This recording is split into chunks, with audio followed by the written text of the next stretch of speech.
Hi guys, welcome in. I'm your host today, Josh, and we have Ben on board today also. Hi everyone. Today we'll be discussing about what PM Lee has shared during National Day. Because some of the things he's mentioned are pretty important and pretty serious also. And we'll have a debate also as usual. And we'll be covering 4 important points. As listeners, I guess you guys want to know what's our scope for today. So PM Lee has mentioned about COVID as the first thing, but that's something we can't debate on. But the rest of the points are pretty serious, and it starts with US, China, Taiwan. This tension that's going on right there in that region of the world. The second point we'll be covering today is how inflation has impacted us. So Ben, I'll be guessing, how much your expenditure has increased. I'll also be sharing with you what's on it on my side.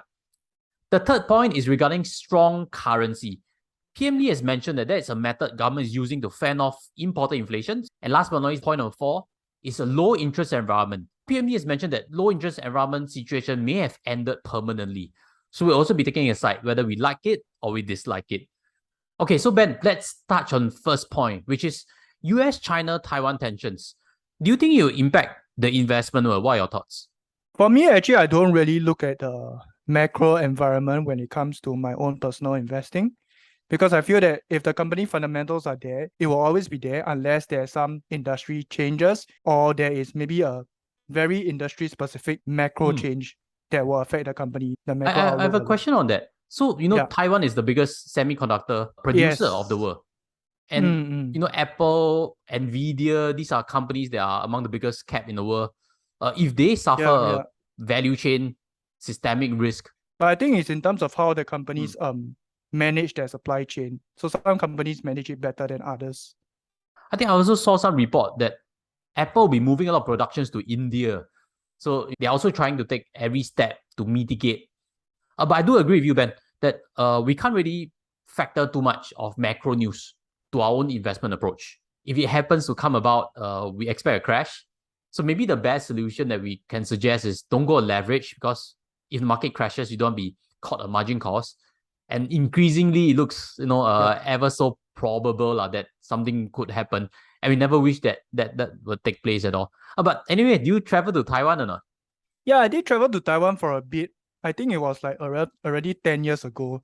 So I don't really have much memories because it was quite a short trip. But I feel that if I had the opportunity, maybe I would wish to maybe explore more with regards to Taiwan, because I think they have some good scenery and nature over there. I actually did my wedding photo shoot in Taiwan.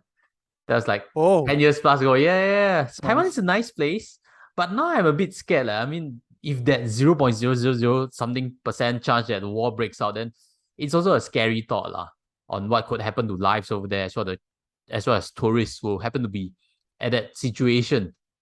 So when I was looking for itinerary to travel in this second half of this year, I definitely ruled out Taiwan. Okay, so what are the countries that you're looking at? I'm firstly going to Indonesia. I think that's something near, something simple.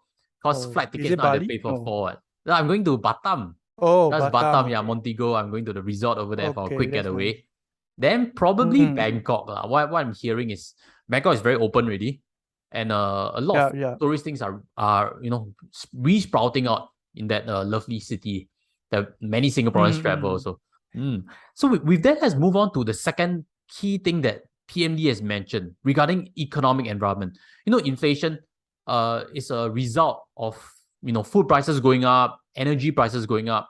And PMD has mentioned that Russia's invasion of Ukraine has disrupted a lot of energy supplies all over the world. And I think that's very true. He's also mentioned that moving forward, the world would be very different. We would not have peace as what we used to see. There could be more need to pour more money into total defense and Singapore Armed Forces and stuff. It's just a curious question, Ben. Do you have a guess on how much we spend in terms of our national defense budget? If I were to take a rough guess, I would think it's quite high, maybe 10 billion Throw a or number, so. 10 billion. Hey, you're pretty accurate. Before this, I want to check. We spent about 16 billion on our defense budget. For such a small country like ours, we spend 16 billion. And I had to check also, Malaysia spends a quarter of what we do, which is just $3+ billion only. Wow. Yeah, so we outspend Yeah, but I think we them take a our lot. defense very seriously. This whole topic about defense, right? It leads on to a few points that I curiously thought about. In Singapore we have ST Engineering, which is a defense company. one of their sectors is in defense. But then if you want to invest in the defense sector, you can look at stocks in US such as Lockheed Martin. So these are providers to satellites, these are providers to rockets and stuff.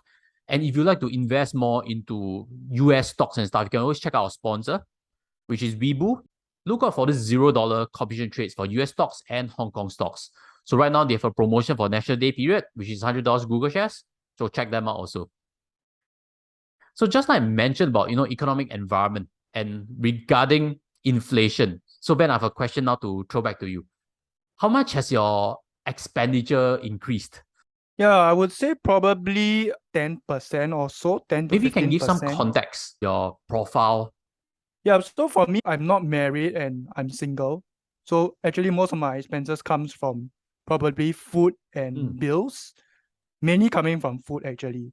So I would think as food prices increase, of course, dining out, even cooking at home, the expenses will definitely increase.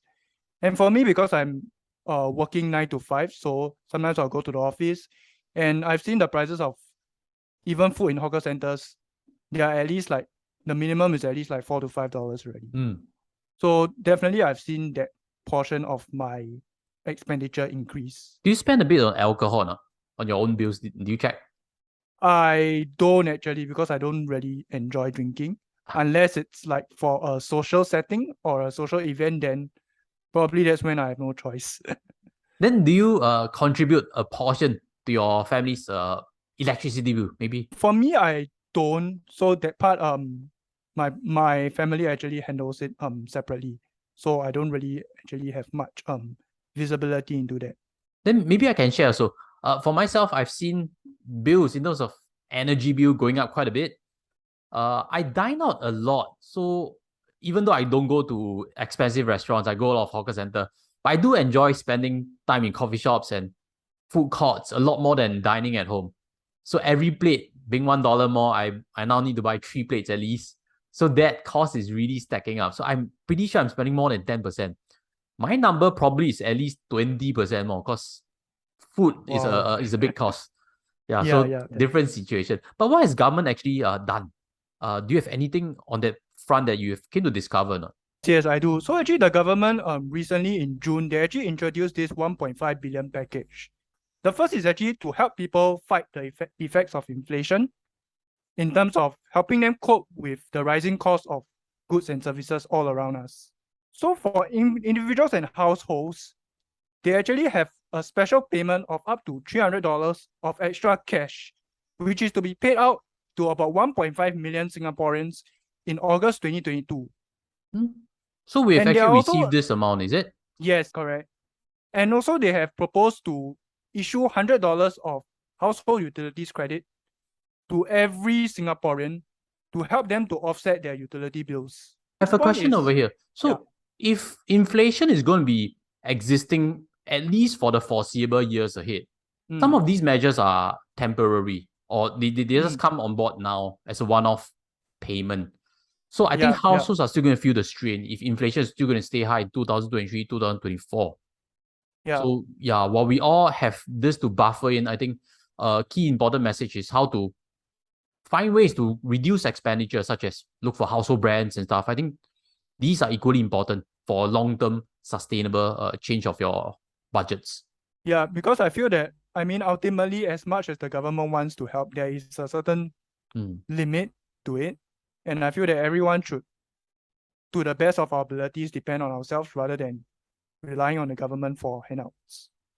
Yeah, they always say inflation is a hidden tax. So it leads on to point number 3, which is regarding, a strong currency. I don't know, Ben, you have seen the latest currency rates or not, because government is using it as a method to fend off inflation. So Sing dollar now to Malaysian ringgit is $3.24. Then we've seen Mothership run some articles and stuff. So before we get a bit deeper, do you want to take a guess what was Sing dollar against ringgit during COVID times now? Do you have a recollection on things? I would think it's around 3.05, around there. Pretty accurate. Yeah. What about 10 years ago? Maybe interesting point. Do you want to take a guess? How low was it 10 years ago? 10 years Sing ago. to ringgit. Probably 2.8.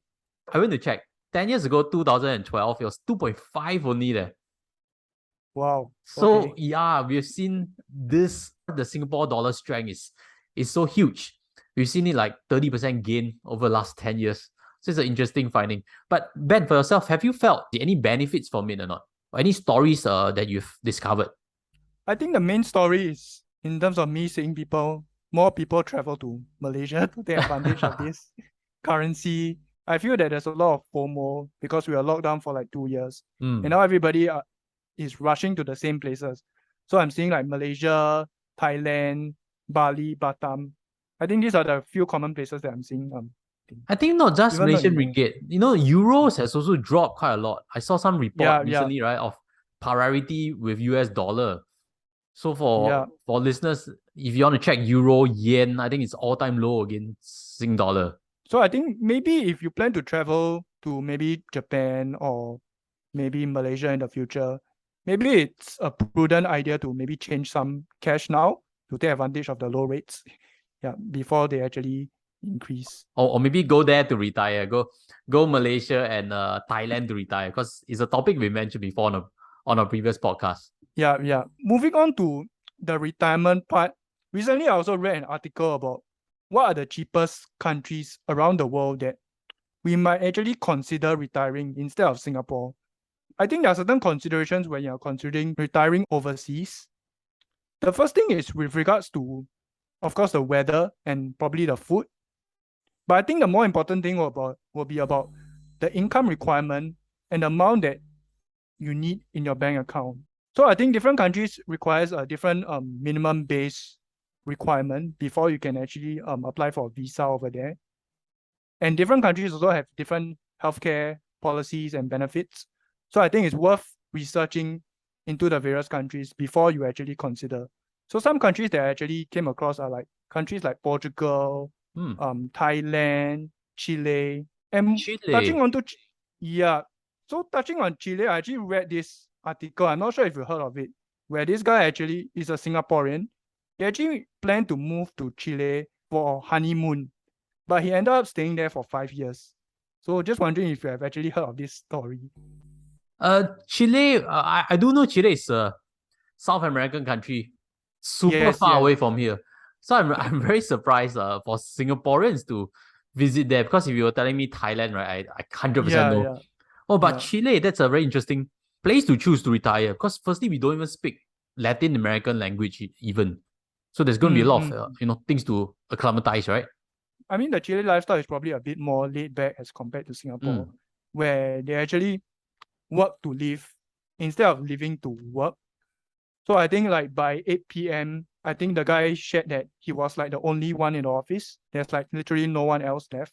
But I think having said that, there are also some disadvantages when actually considering retiring abroad. So some of it includes like the language we might not be familiar, because in Chile they actually speak Spanish. And also the safety, certain countries they might not be as safe and they might not be as receptive to foreigners like us. So do you have any thoughts about retiring overseas? More I've heard of is Australia, which includes Perth, Melbourne, and Vancouver. Yeah. These are It's destinations Canada, that right? are very popular with Singaporeans, or even New Zealand also. So it's about the first time I've heard Chile. So I imagine the climate there is also very nice. I wonder, how many Singaporeans you'll bump into in Chile. Because if you go in Perth and Vancouver, I'm sure the community of Singaporeans is pretty good, pretty healthy population over there. You can find companions. Because for retirement, you also need friends. Maybe some of your children don't stay with you, or you're already with very little social circle. So it's also important to find, a place that you can quickly build a new circle, a new community of friends. And the simplest is to find fellow Singaporeans who have migrated to Perth or Vancouver, something like that. But I guess this is a question that, even you listening in as an audience, you can chip in where you have plans to migrate to, or what kind of stories you've heard before. And, if you are able to retire overseas and you have Singapore investments or Singapore CPF paying you, and then you can use that money to convert for a retirement cash flow if our currency is strong. But also that leads to point number 4, which is a low interest environment may have ended, which means moving forward, if you're a borrower, you're going to pay a lot more interest. If you're a saver, you're definitely going to be delighted at seeing more interest given to you in your bank accounts.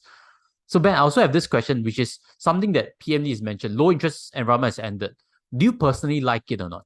I actually like it because, like you said, I'm actually more of a saver than a borrower. So I actually get to enjoy the higher interest rates. And not just with regards to enjoying higher interest rates, because in the low interest rate environment, we're actually seeing a lot of growth stock that rose a bit too fast and became very much overvalued. So I think this actually is a very good self-correcting mechanism. And it also helps in terms of the sustainability of the stock market as well. But what if you were to buy a property soon? Would you be concerned or not? The interest rates Yeah, are going definitely. up. With that, I can actually share. My total mortgage is 800 plus thousand.